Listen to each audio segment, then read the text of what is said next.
Picture the scene. Imagine buying a financial services business is like buying a car. In advance of the purchase, you should check the history of the car. Has it been involved in a crash? Does it have outstanding finance? Has it been window dressed for a sale with rust covered up but not treated? In our world, this equates to conducting due diligence on prospective purchases and clients before purchasing. Review client files, review PI notifications, review regulatory correspondence, and consider if it's being sold too cheaply or if the value is overinflated. Why are you buying the vehicle? Is it a lifestyle choice? Have you been told you must buy it from someone more senior elsewhere in group? Go in with your eyes wide open as to your motivation and the condition of the vehicle. Basic fuel and oil checks. You can't get far without the right levels of staff and resources. But what is the right level? Just like a Ferrari needs a different type of fuel to a Nissan Leaf, so a large firm with a low risk appetite requires different resources to a small firm with a high risk appetite. You should review your risk appetite in the context of your resources. What you intend to do should equate to how many and what type of staff you have. The wrong balance leads to problems like unserviced and unhappy clients. Now imagine, once purchased, you take your vehicle for a service. Martin the mechanic is going to perform a number of checks, which could equally apply to your business. Emissions test. Is your car a pollutant? How many complaints or alerts are you receiving? No complaints or alerts may be indicative of incorrect reporting, like VW found with diesel emissions. A high level can equally be a sign there's a problem. Brake tests.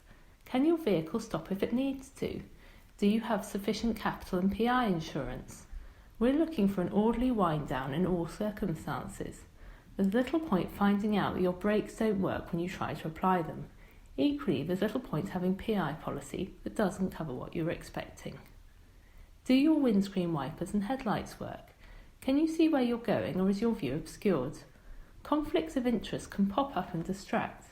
Other businesses seem to spend time looking in the rearview mirror or at themselves and don't pay enough attention to the road ahead.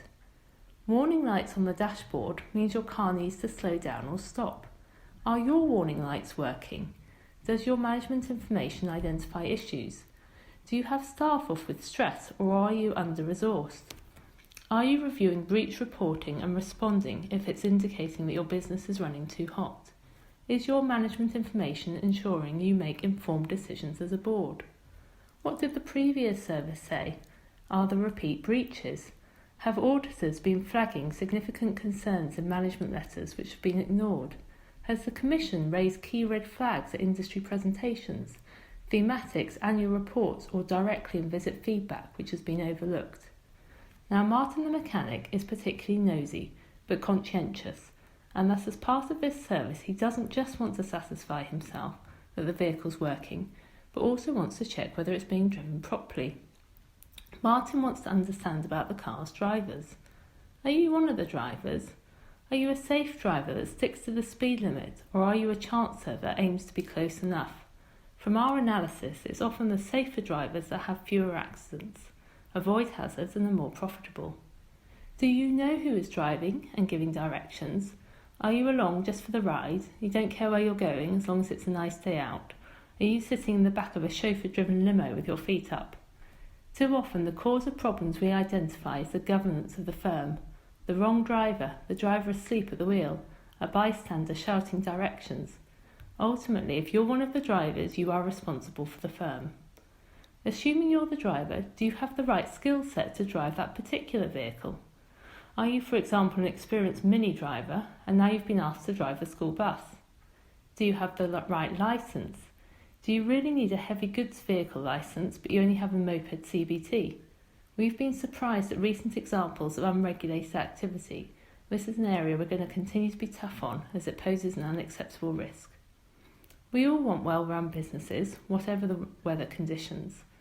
At the Commission, we have the benefit of seeing all financial services firms in the bailiwick, and therefore hope that Martin the mechanic has helped give some steers on what we and you should be looking out for. But what happened to Martin the mechanic?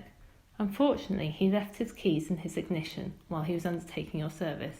When he returned, his car was gone. A reminder to always remember cybersecurity.